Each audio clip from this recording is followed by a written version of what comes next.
გამარჯობათ, მე გახლავართ ბათუმის სამედიცინო აკადემიის ფინანსური მენეჯერი გულნაზ მატოა, დევნილი აფხაზეთიდან. ომის დროს, როცა შემოვიდნენ და დაიპყრეს ჩვენი კუთხე, მე წამოვედი რაღაცნაირად ისე გამოვიდა, რომ იქ აფხაზები დამიდგნენ გვერდში და გამომაციეს ენგურამდე და გადმოვედი იქიდან და პირდაპირ ბათუმში წამოვედი, იმიტომ რომ ვიცოდი ბათუმი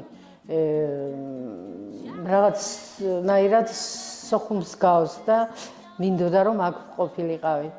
2003 წელს მანამდე ვმუშაობდი კულევით ინსტიტუტში, იქ გურამ პაპუნიძე არის დირექტორი ხო და კარგად მიმიღეს იქაც 8 წელი ვიმუშავე იქ. მადლობა მათ ყველას არაჩვეულებრივი ხალხი და მე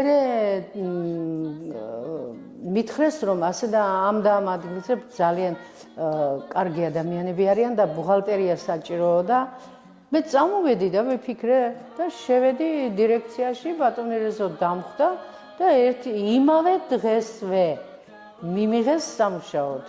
იმის მერე არსად ფეხი არ გამდგამს, მუშაობ და რა ვიცი, ჯერჯერობით მუშაობ. 2003 წლიდან მუშაობ მათთან ერთად, ერთი ოჯახი ვართ, ერთი ოჯახივით ყველა ჩემთვის არის ძალიან საუკეთესო მეგობარი. ჩვენი სასწავლებელი არის დაკომპლექტებული ძალიან გულთბილი კოლექტივისგან.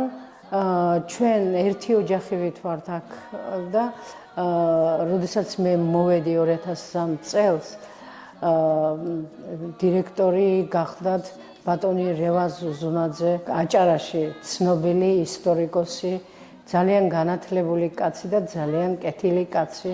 ნამდვილად ჩემს საქმეს ვაკეთებ კეთილსინდისიერად და მთელი ჩემი კოლექტივი მენდობა პატივს მცემს და მე მადლობა მინდა უთხრა ჩემს კოლექტივს და ზოგადად აჭარლებს.